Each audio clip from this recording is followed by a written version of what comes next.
Hola, soy Daniel de la Rosa, dirijo el área de seguridad y defensa de Ruth Pedersen, una consultora especializada en asuntos públicos. ¿Y qué son los asuntos públicos? ¿A qué nos dedicamos? Principalmente a ejercer de puente y catalizador entre, por un lado, la industria y, por otro lado, las administraciones públicas y los decisores políticos. Hoy os quiero hablar de autonomía estratégica, pero os quiero hablar de autonomía estratégica desde el punto de vista de la seguridad nacional. Para ello, haremos primero un pequeño recorrido sobre cuál ha sido la situación en estos últimos 15 años y cuáles son las amenazas que amenazan Europa. Posteriormente, profundizaremos en analizar estas amenazas, el concepto de autonomía estratégica y en qué punto se ve imbricada la industria en estas estrategias y finalmente concluir con qué recomendaciones o de qué forma deberíamos avanzar al respecto de esto. Bien, en los últimos 15 años hemos visto, sobre todo, lo que es más destacable es un deterioro del orden liberal internacional. Las instituciones liberales y la democracia liberal se ha visto puesta en jaque por diferentes sucesos. Hemos visto, por ejemplo, el surgir de diferentes movimientos populistas, primero de izquierdas, como es el caso de Syriza, y posteriormente de sus contrapartes de derechas en toda Europa. Movimientos que no solamente cuestionaban la legitimidad de la democracia liberal, sino también la legitimidad misma de la Unión Europea como unión. Hemos visto también las primaveras árabes, primaveras que en muchos de los casos acababan convertidas en cruentas guerras civiles y en procesos de radicalización islámica donde movimientos insurgentes se convertían en grupos terroristas que han aterrorizado Europa durante esta última década y media. Hemos visto también cómo la Federación Rusa se ha convertido en un eje de creación de inestabilidad. Lo hemos visto con la ocupación de Georgia, lo hemos visto también con la ocupación de Crimea y lo hemos visto finalmente con la agresión a gran escala sobre Ucrania en una guerra de aniquilación que todavía hoy nos deja imágenes terribles. Y lo hemos visto también en el Sahel, la frontera avanzada que la Unión Europea decidió fijar formando a las fuerzas armadas de diferentes jóvenes democracias de la región y apoyando a esos países, y que sin embargo hemos visto cómo esas fuerzas armadas se han vuelto contra sus formadores europeos y con el apoyo en muchos casos de grupos paramilitares rusos han dado golpes de Estado acabando con la estabilidad en la región. Todo esto no son situaciones aisladas, todo esto es una tendencia, no es una foto fija. Lo que nos indica es que este deterioro está acabando con la estabilidad. Lo que nos indica es que progresivamente Europa y España tienen que despertar de un letargo en el que se ven sumidos para hacerse cargo de su propia defensa y de defender sus propios intereses. Esto es, si cabe, todavía más claro desde la llegada a la Casa Blanca de Donald Trump. Pero no nos llevemos a engaño.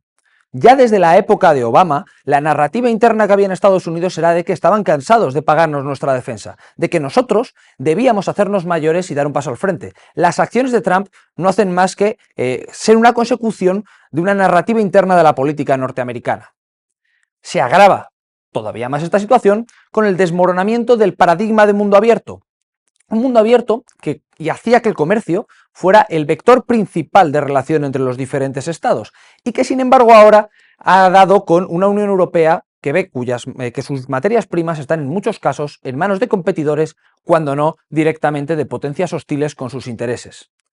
La Unión Europea, a este respecto, necesita relocalizar industria, necesita dejar de ser una potencia exclusivamente de servicios y, hay que admitir que cada vez menos, de diseño, para volver a ser una potencia industrial. Al respecto precisamente de todas estas amenazas que estamos mencionando, en España se aprobó en 2021 la última estrategia que tenemos de seguridad nacional. Esta estrategia lo que planteaba era un enfoque multivectorial donde muchos temas que hasta este momento no se contaban como parte de la seguridad nacional o de la defensa, empezaban a hacerlo. Algunos de ellos ya desde 2013, desde la primera estrategia que se creó. Entre estos temas podemos destacar la salud, podemos destacar la seguridad energética, podemos destacar las migraciones, el terrorismo o incluso el cambio climático, no solo por sí mismo, sino como elemento de afectación de todos los anteriores. También un tema que se puso muy de moda tras la ocupación de Crimea por parte de Rusia, que es lo híbrido. Un ataque híbrido no es más que un ataque que mezcla elementos convencionales con elementos no convencionales sobre lo que se han venido a denominar nuevos dominios, como el cognitivo y el cibernético. España debe seguir trabajando para mejorar su capacidad de defensa contra estas amenazas en el dominio cibernético y en el dominio cognitivo, pero también debe seguir apoyando, como hasta ahora hace, los avances de nuestra industria en el sector aeroespacial, en el cual somos punteros. Es uno de los dominios claves del futuro y en los que en el pasado hemos tenido problemas. Sin embargo, es necesario redefinir esta Estrategia de Seguridad Nacional de 2021 desactualizada por fuerza de los hechos, para volver a traer al frente determinados elementos que habíamos planteado en un segundo plano, como por ejemplo los conflictos de alta intensidad. Los dominios clásicos, terrestre, marítimo o aéreo, que se han visto desplazados por estos nuevos dominios y que sin embargo, ya desde lo que ha ocurrido en Ucrania, pero ya desde antes había determinados indicios que nos indicaban la vuelta a los conflictos de alta intensidad, vuelven a estar de moda y vuelven a ser el paradigma de cómo enfrentar estas amenazas. Amenazas que pueden ser compartidas o no compartidas, y aquí es donde vamos a empezar a hablar de autonomía.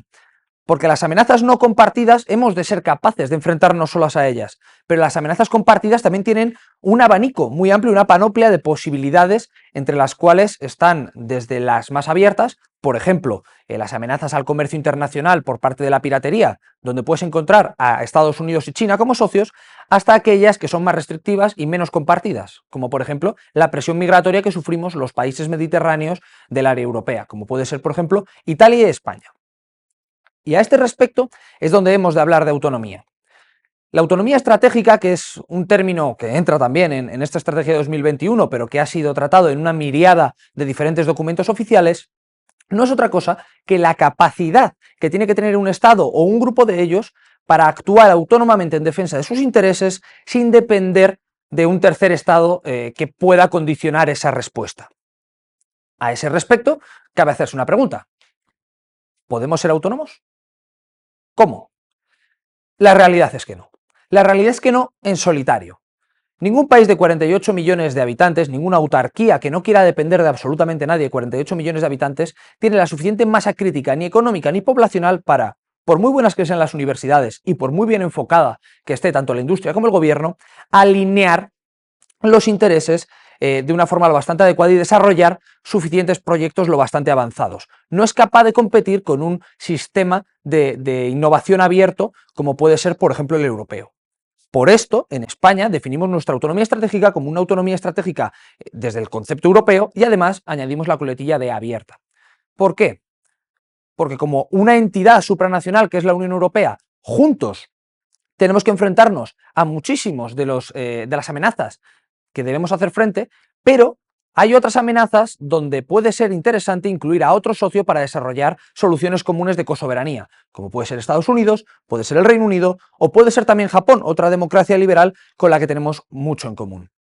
Pero dicha autonomía estratégica necesita de la industria, necesita de ella porque tiene que generar determinadas capacidades críticas que le permitan tener capacidades dentro del propio Estado para afrontar las amenazas con garantías.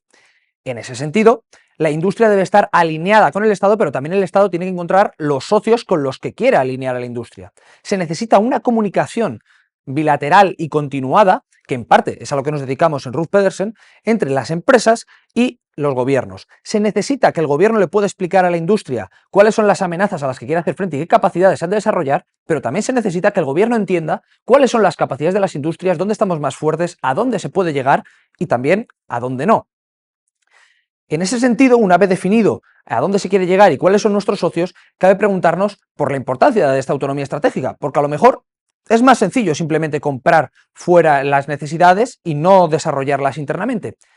Sin embargo, si repasamos un poco tanto la historia como la prospectiva, nos daremos cuenta de que esto no es así. Por un lado, podemos pensar en la necesidad que tenemos tras la retirada de Estados Unidos de defender nuestras fronteras en el este o nuestros intereses en el Ártico. Pero también centrándonos en cosas que ya han pasado, podemos empezar a pensar en la intervención de Libia. Una intervención donde los países europeos se vieron obligados a pedir ayuda a Estados Unidos ante la falta de municiones para poder afrontar con garantía sus objetivos sobre el espacio aéreo libio.